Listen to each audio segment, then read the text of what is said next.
Bonjour Robert Ménard. Bonjour. Merci d'être avec nous. On va bien évidemment parler de cette question de l'uniforme à l'école, cette expérimentation que vous avez mise en place à Béziers. D'abord, on parlait à l'instant de Majoub Majoubi, l'imam de Bagnols-sur-Cèze dans le Gard. Est-ce qu'il doit être expulsé selon vous, comme le souhaite Gérald Darmanin ? Il a raison. Le problème, c'est qu'est-ce qu'on va l'expulser ? Est-ce que la loi nous permet de le faire ? Il est père de plusieurs enfants qui sont français, qui sont mineurs. 5 enfants, effectivement, de 5 installés enfants. depuis 1989. Ouais, et donc ça va être compliqué. Alors j'ai vu qu'il y a des petites interstices dans lesquelles on pourrait y arriver, mais c'est le comble, c'est ça. C'est quand même qu'on ait autant de mal face à quelque chose qui est évidemment problématique, de trouver une solution. Et là, trouver la solution, c'est le mettre dehors. C'est aussi simple que ça. Enfin, ça devrait être aussi simple que ça. Je crains que ce soit compliqué. En plus, vous avez vu, la mosquée de Paris l'a condamné, mais en même temps, il y a un responsable, un imam de Marseille qui dit « La mosquée de Paris ne devrait pas le condamner, pour qui il se prenne et tout ». Je veux dire, il y a un vrai problème. Alors, il y a, à la fois, il y a un vrai problème, et puis il y a un début, peut-être, de solution. Le début de solution, ça veut dire que d'abord, c'est aux musulmans eux-mêmes de faire le ménage et de dire que cette parole-là, et je n'en doute pas un instant, cette parole-là, elle est minoritaire et ils la condamnent. C'est ça qu'on a envie d'entendre. Par un certain nombre de responsables. Voilà. Mais souvent les mêmes, les mêmes qu'on met en avant, que je connais d'ailleurs et que j'applaudis. Le problème n'est pas là. Moi, j'attends chaque fois que je rencontre chez moi et ailleurs la communauté musulmane, je leur dis, mais il faut que vous disiez fermement que vous n'avez rien à voir avec ça. Et je le sais que vous n'avez rien à voir avec ça. Dites-le fermement. On va voir si enfin ils vont le faire. Qu'est-ce qu'ils vous répondent quand vous leur dites ça ? Ils disent que, en gros, ils n'ont pas envie d'apparaître, vous savez, comme les alliés de leurs ennemis, quoi, tu vois, et ça, c'est insupportable. Moi, je suis pas, et on n'est pas, la France n'est pas l'ennemi des musulmans. Elle veut juste un islam qui soit tolérant. Ce qu'on vient d'entendre là, et les paroles qu'on a entendues de cet imam, on peut pas dire que ça correspond tout à fait à ça. Hein. En tout cas, vous avez vu qu'il plaide le lapsus, il dit qu'il ne visait en aucun cas le drapeau français. Mais attendez, là, il vous prend pour un crétin, quand même, juste, vous l'avez vu, vous l'avez écouté, je vous ai entendu le citer plusieurs fois et tout. Je veux dire, je veux bien qu'on soit des débiles, mais pas à ce point-là, quand même. Donc ça veut dire qu'il ment ? Attendez, vous doutez qu'il ment, là ? Je vous pose la question. Non, mais enfin, attendez, on est un peu... on comprend, on écoute, on regarde, vous, moi, et on se dit, ce type, bien sûr qu'il sait très bien de quoi il parle, et il le dit sciemment, Maintenant, il doit se mordre les doigts, parce que ça va lui retomber sur la figure. Tant mieux, et j'espère qu'on va le foutre dehors. Est-ce qu'il faut, Robert Ménard, justement, vous parler de ces procédures d'expulsion, est-ce qu'il faut simplifier ce type de procédure pour les individus identifiés comme dangereux, comme à risque par l'État ? Mais le problème, c'est qu'on est d'accord là-dessus.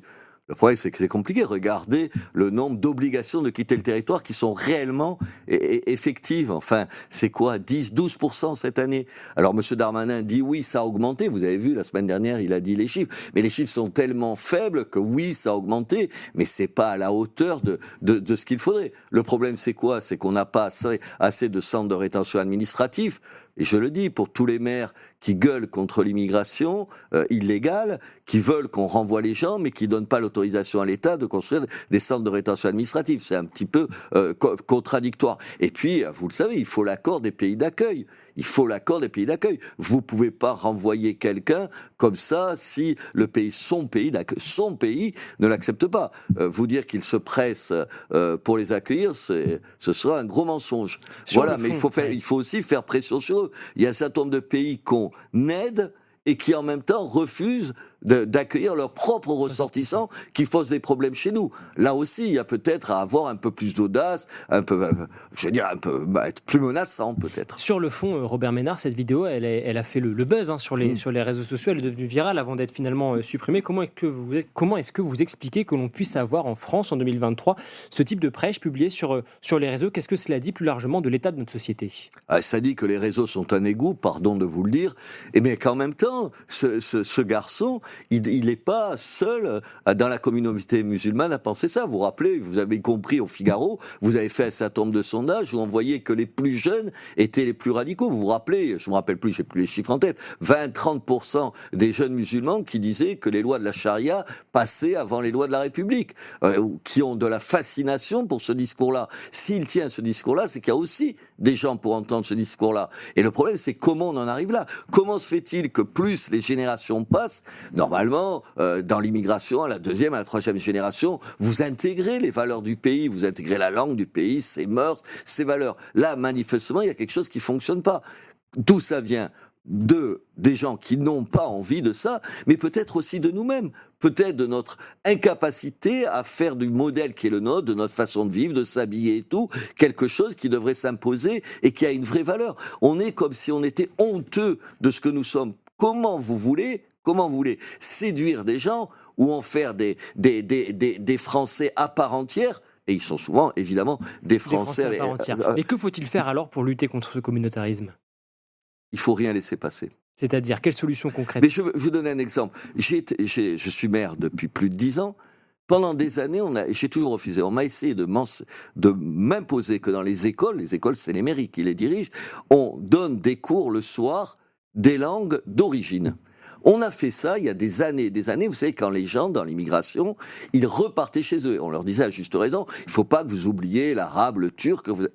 Attendez, mais aujourd'hui, ça n'a pas de sens, monsieur. Ça n'a aucun sens. Cette population-là, elle est française depuis 1, 2, 3 générations parfois, et elle ne va jamais retourner, si ce n'est en vacances, en Turquie et en Algérie. Et nous, par une espèce de mauvaise conscience stupide, on dit « Ah non, quand même, il ne faudrait pas les couper de leurs racines. » Ils n'en ont même pas besoin parce qu'ils écoutent tous la télévision des pays d'origine.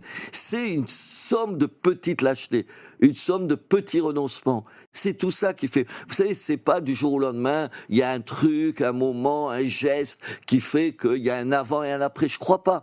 Moi, je le vois. Aujourd'hui, tu as toujours peur de blesser, tu as toujours peur de mettre le feu dans des quartiers. Combien de fois on m'a répondu ça? Mais n'envoyez pas la police dans ce quartier, monsieur le maire. Qu'est-ce que ça va changer? Rien. Ça va enflammer les esprits. Et non, il faut ne pas lâcher jamais. Il me semble que le ministre de l'Intérieur, il est un peu sur cette ligne-là. Il faut aller jusqu'au bout de cette ligne-là. Alors, vous parlez tout à l'heure de l'école, Robert Ménard. Une autre actualité, c'est cette question de l'uniforme. Vous êtes la première ville, Béziers, à vous lancer dans cette expérimentation. Ça y est, c'est maintenant, vous l'aviez annoncé. Pour quelles raisons avez-vous décidé de vous lancer? Attendez, il y a 10 ans qu'on le propose. C'est exactement un bon exemple qui fait suite à la discussion qu'on vient d'avoir. Il y a 10 ans, on a dit on devrait essayer des uniformes à l'école. Il y a des pays où ça fonctionne plutôt bien. Pourquoi? Pas par goût de l'uniforme, ça n'a absolument aucun sens. Parce que ça règle, attendez, pas tous les problèmes. J'entends les syndicats, oui, mais vous comprenez, ça n'a pas réglé le problème du prix de la cantine ou du nombre d'instituteurs. Mais bien sûr, ça ne les règle pas. Qu'espérez-vous de cette expérimentation? De quelques petites choses. Par exemple, que les écarts de richesse qui sautent aux yeux au vu des habillements des enfants soient gommés. Je ne dis pas disparaître, je ne suis pas idiot. Ils soient en partie gommés. Je pense que ça règle un certain nombre de questions de harcèlement. Le nombre d'affaires de harcèlement qui commencent par des moqueries sur la tenue de tel ou tel qui n'a pas le vêtement qu'il faut avoir, c'est omniprésent. Regardez-le. Ça règle un certain nombre de problèmes communautaires.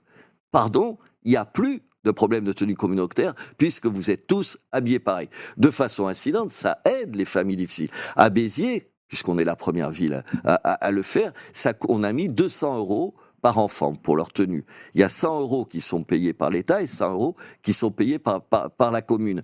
C'est quelque chose pas rien pour les familles. Et puis, je l'ai vu, à mon grand étonnement d'ailleurs, j'ai vu à quel point l'idée que vous savez, il y a un blason avec le nom de chaque école. Nous, c'est les 4 écoles dans lesquelles on va le faire à la demande du gouvernement. C'est l'État qui nous a demandé. C'est l'État qui l'a proposé. Qui nous a proposé d'en choisir 4. Donc, on aurait pu en choisir 10 s'ils nous l'avaient proposé 4. Chaque enfant, c'est incroyable. Ils ont envie qu'il y ait le nom de leur école. Vous savez, comme si ça créait une espèce de sentiment d'appartenance. Et je pense que tout ça, c'est fort. Est-ce que je me trompe? Peut-être. Essayons. Monsieur, on passe notre vie dans ce pays à se faire des guerres civiles. T'es pour ou contre, je sais pas quoi. Et là, t'es pour ou contre l'uniforme. C'est pas pour. Essayons. Et c'est ça. Gabriel Attal, il a eu le bon réflexe. On essaie, on en tire des conséquences. On va voir si ça marche ou si ça marche pas. Si ça règle rien, on le fait plus. Si ça règle quelques problèmes, ce sera pas si mal. Comment évaluerez-vous justement le succès de cette expérimentation? Mais d'abord, on veut voir comment. Nous, on a été étonnés, par exemple, du choix des parents et des enfants. Nous, au départ, on se disait, on va leur mettre en gros un jean et un polo. Vous voyez, et tous le même. Pas du tout. Ils nous ont demandé un habit plus strict que ça. Vous vous rendez compte qu'ils nous ont demandé un blazer? Ils sont habillés en blazer. Donc ils sont favorables, le corps enseignant et les parents d'élèves? Ah mais il l'était. Ils sont enthousiastes. Sinon on ne peut pas le faire, puisqu'il a fallu deux choses. Il a fallu réunir les conseils de classe et qu'il y ait une majorité qui se dégage. Et ensuite, il faut changer le règlement intérieur d'une école, puisqu'il faut le rendre obligatoire. Et oui, on les a trouvés. Mais il y a un gouffre, vous ne pouvez pas savoir, entre les associations de parents d'élèves et les parents d'élèves, entre les organisations syndicales d'enseignants et l'enseignant de base. Justement, Robert Ménard, je vous donne l'un des arguments de ceux qui sont opposés. Ils disent, vous avez abordé la question du coût, 200 €. Certains disent, c'est de l'argent que l'on pourrait mettre ailleurs. C'est l'argent qu'on met dans la poche de parents, de familles en difficulté. Parmi les 4 écoles qu'on a choisies à Béziers, on a choisi 3 écoles dans des quartiers prioritaires de la ville. Vous avez bien compris que derrière ce langage de technocrate, c'est des quartiers pauvres. Pour aller plus vite en besogne, j'ai entendu les parents se disent c'est 200 € d'habits corrects. En plus, on a essayé de choisir des habits de qualité. C'est une vraie aide aux parents. Mais je vous rassure, et je réponds au syndicat, à Béziers, la cantine, elle est à 1,10 € le repas. En début d'année, on fournit aux gens qui en ont besoin tout le matériel scolaire gratuitement. On fait tout le reste. C'est juste un plus dont on se dit que peut-être, on va voir, peut-être ça réglera partiellement un certain nombre de questions. Et puis de façon, parce que je suis père de famille, ça va vous éviter le quart d'heure de matin tous les matins pour savoir comment les enfants s'habillent, et pas ceci, et pas cela, et je veux faire. Ce sera de la tranquillité pour les parents. L'actualité cette semaine, Robert Ménard, c'est également cette cérémonie d'hommage à Missak Manouchian, présidée par Emmanuel Macron ce mercredi, le résistant communiste d'origine arménienne, fusillé par les Allemands il y a 80 ans, qui va donc faire son entrée au Panthéon avec son épouse. Est-ce que Marine Le Pen a raison de vouloir assister à cette cérémonie? Et bien sûr. Vous avez vu qu'Emmanuel Macron a déclaré ceci, les forces d'extrême droite seraient inspirées de ne pas être présentes à la cérémonie. Attendez, il dit une chose et son contraire sur ces questions-là. Lui, il y a 8 jours, il disait le contraire. Il dit le contraire de M. Attal. Il faut traiter. M. Attal dit on arrête de faire la leçon de morale, il faut arrêter. Moi, j'ai des désaccords avec le Rassemblement national, mais je ne vais pas leur faire la morale tous les matins. Si on a des accords avec une force politique, vous dites on a des accords. Renvoyez sans arrêt l'histoire. En plus, pardon, que M. Macron ait fait ça, cette leçon historique, regardez d'où vient le Rassemblement national. Et en partie, il a raison. Le Front National, il vient d'un certain nombre de gens qui ont été des collabos, des SS, des gens qui étaient des négationnistes. Personne ne vous peut pensez le nier. qu'il a tort de faire ce rappel historique, Emmanuel Macron? Non, mais attends, il faut le faire avec tout le monde. À l'UMA, tu fais ce rappel historique. L'humanité, avant le pacte avant la rupture du pacte germano-soviétique, qui demande à réapparaître aux autorités d'occupation. Et ça, il l'a rappelé. Il a rappelé ce qu'a été le communisme au début de la guerre et les choix qui ont été faits par rapport à Hitler. Alors, tu te gardes de ça. Moi, je n'ai pas envie de rentrer sur ce terrain-là, mais il ne faut pas y aller. Qu'est-ce qu'il fait ? Il utilise ça pour régler des comptes politiques aujourd'hui, parce qu'en gros, ils sont quoi ? Ils sont inquiets de ce qui va se passer aux européennes, et ils essayent tout un jour. Alors peut-être que si on les traitait différemment, ça nous réussirait. Ils essayent, les sondages pour l'instant, ils leur donnent pas beaucoup raison. En même temps, on est passé à une autre façon de faire. Non, on va leur faire une leçon de morale. Est-ce que vous pensez qu'en faisant cela, il finit en fait par encourager le vote en faveur du Rassemblement national ? Mais attendez, vous imaginez dans un pays où il y a quoi ? 30% de gens qui vont voter pour lui. Vous avez vu, on a mis un sondage où Marine Le Pen était quasi en deuxième tour à égalité avec Gabriel Attal. Vous allez dire à la moitié de la population française qui sont les héritiers des collabos ?